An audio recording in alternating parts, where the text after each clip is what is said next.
आपको क्या खाना है क्या नहीं खाना है, अगर विरोध किया तो फिर आपको वहां जाना है जहां हम आपको भेजना चाहते हैं। लक्षद्वीप में आखिर कौन सा एजेंडा चलाने की कोशिश की जा रही है, और सिर्फ 3 पॉइंटर्स में समझने की कोशिश करेंगे, इसका साइड, अदर साइड और इसका एन अदर साइड।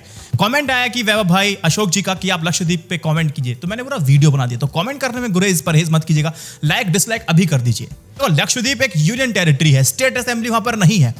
स्टेट को एडमिनिस्ट्रेटर के द्वारा चलाया जाता है, जिसे खुद प्रेसिडेंट ऑफ इंडिया अपॉइंट करते हैं, और लक्षद्वीप के एडमिनिस्ट्रेटर बनाए गए हैं प्रफुल्ल के पटेल दिसंबर में।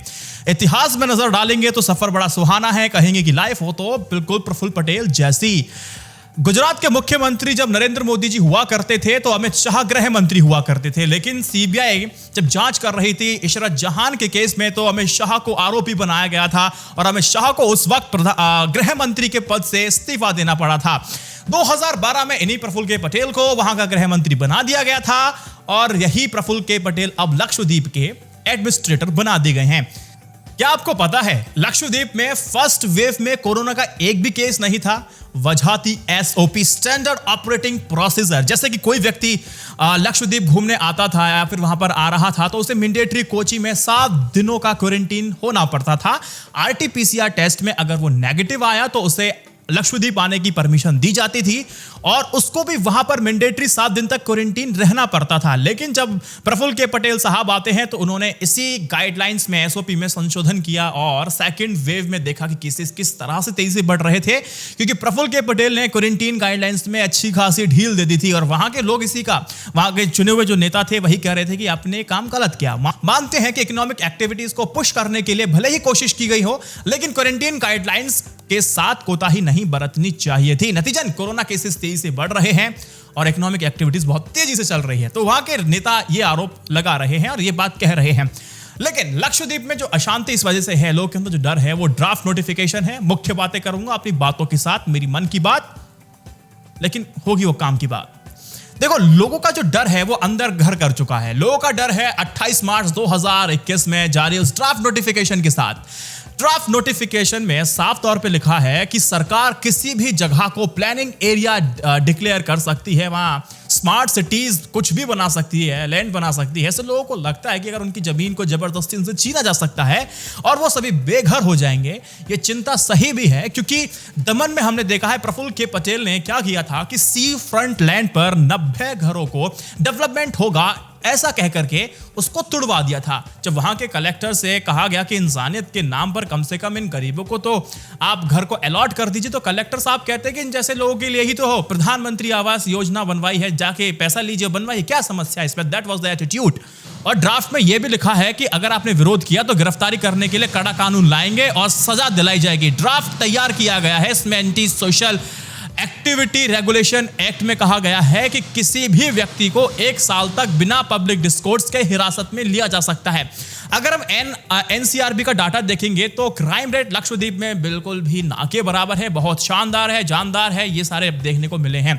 इस ऐसे एक्ट की बात जब की जाती है तो लोगों की परेशानी सिंपल तौर पे थोड़ी बढ़ जाती है। एक बात और ध्यान में रखिएगा, इसी एंटी सोशल एक्टिविटी एक्ट को लेकर के आपको याद होगा कि सांसद मोहन डेलकर, जो कि 7 बार के सांसद रह चुके हैं, उनका शव 22 फरवरी को मरीन ड्राइव के सी ग्रीन साउथ के एक कमरे में पाया जाता है। जो उनके बेटे हैं अभिनव डेलकर, उन्होंने शिकायत की थी पुलिस से और कहा था कि देखो, प्रशासन जो आपके एडमिनिस्ट्रेटर है ना प्रभु के पटेल, उनके द्वारा उनके पिताजी को लगातार परेशान हैरास किया जा रहा था और उनसे लगातार कहा जा रहा था कि 25 करोड़ रुपए दीजिए, नहीं तो आप पर हम ऐसी कार्रवाई करेंगे कि आपको पछताना पड़ जाएगा। अगर पैसे नहीं दिए तो यह भी कहा गया कि उनके खिलाफ prevention of anti social activities act लगा दिया जाएगा, और फिर आप समझ में आ जाएगा कि आपको 25 करोड़ रखने हैं अपने पास या फिर आपको फिर मुकदमा ठुकवा करके जेल में जाना है। नतीजा यह निकलता है कि प्रफुल्ल के पटेल पर किसी भी तरह की कार्रवाई नहीं होती है। दूसरा पॉइंट है बीफ को बैन करने का। 2011 के सेंसस में पता चलता है कि लक्षद्वीप में रहने वाले 96% मुस्लिम हैं और बीफ उनका एक मेन मील है।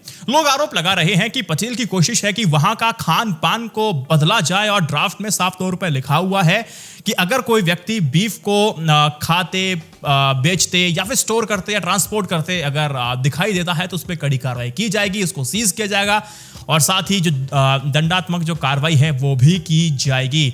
वहां के लोग कहते हैं कि अगर ऐसा होगा तो एम्प्लॉयमेंट, बिजनेस दोनों को बहुत बुरा असर पड़ेगा, खाएंगे क्या, कमाएंगे क्या, और हमारा मेन मील खरीद बंद कर देंगे तो फिर हमारे साथ प्रॉब्लम होने वाली है। अभी तक समझ में आया है कि 4000 से ज़्यादा जो कॉन्ट्रैक्ट एम्प्लॉयज़ थे उनको थ्रो आउट कर दिया है उनके जॉब से अभी तक। ये थोड़ा केस चल रहा, keep this in your mind too. खान पान के प्रतिबंध पर क्या खाना है क्या नहीं खाना, इसकी राजनीति दशकों पुरानी है, काफी दशकों पुरानी है। बात करूंगा लास्ट के 1 दशक में आखिर ऐसा क्या हुआ खान पान को लेकर, राजनीति को लेकर, थोड़ा ध्यान रखिएगा। जैसे उत्तर और पश्चिम भारत में अगर आप देखेंगे तो गो हत्याओं को लेकर के गोरक्षकों का जो कहर है वो जबरदस्त रहा है, बरपाया हुआ है। बीफ को लेकर के देश और हिंदू पहचान से जोड़ दिया गया है। हिंदुस्तान में अधिकतर लोग मांस का सेवन फिर भी करते हैं। बीजेपी ने बकायदा नागालैंड में चुनाव प्रचार के दौरान कहा था कि उनकी पार्टी को वहां के लोग के खान पान से कोई समस्या नहीं है, उनको कोई मतलब नहीं है। उन्होंने ये कहा था कि बीफ नागालैंड में कोई मुद्दा ही नहीं है। लेकिन जब वो पार्टी के अध्यक्ष और नेता जब नॉर्थ इंडिया में आते हैं तो वहाँ की अलग ही कुछ तेवर देखने को मिलते हैं। वैसे गो हत्या पर कानून दशकों से बन रहे हैं और उस पर राजनीति अरसों से चल रही है, लेकिन आधुनिक समाज पर खाने पीने पर प्रतिबंध की जो राजनीति है पिछले 1 दशक से शुरू हुई है। इसके लिए कांग्रेस भी जिम्मेदार मानते हैं कि कांग्रेस शासित कई राज्यों ने खाने पीने से जुड़े जो कानून हैं उनको पास किए हैं। बहुमत वाला समुदाय अपनी आदतें थोप रहा है, ये बात आप समझेंगे कैसे। देखिए, अब देखिए एक और प्रॉब्लम ये हो रही है, इससे ये हो रहा है कि जो समुदाय जिस इलाके में बहुमत में होते हैं तो वहां अपने हिसाब से खान पान की आदत दूसरों पर थोपने की कोशिश करते हैं। देखो, लक्षद्वीप में देख लीजिए, मिजोरम में देख लीजिए, जहां शराब पर प्रतिबंध धर्म के नाम पर है, गुजरात में विचारधारा के नाम पर प्रतिबंध है, और बिहार में महिलाओं के नाम पे आपकी शराब बंद है। हमारे देश में राज्य सरकारों को भी कानून बना सकती हैं। इसके लिए कुछ राज्यों में बीफ मिलता है, कुछ में नहीं मिलता है। केरल और पश्चिम बंगाल में अभी भी वहां बीफ मिलता है। खाने पीने पर मारकाट केवल एक चीज बताती है कि देश में पहचान की राजनीति अभी भी जिंदा है। और लक्षद्वीप में अगर आप देखेंगे तो वहां पर बीफ को बैन, और शराब जहां लक्षद्वीप में पहले बैन थी अब उसको इम्पोज किया जा रहा है और जबरदस्ती लागू किया जा रहा है। ये एग्जाम्पल है। Side, other side and other side, तीनों चीज इसके अंदर आ गई है। तीसरा पॉइंट इसमें यह है कि लोगों को अपने डेमोक्रेटिक राइट्स छीन जाएंगे, ऐसा खतरा उनको महसूस हो रहा है, क्योंकि ड्राफ्ट में साफ तौर पे लिखा गया है कि अगर किसी के पास 2 से ज्यादा बच्चे दिखाई देते हैं या होते हैं वो चुनाव नहीं लड़ सकेगा।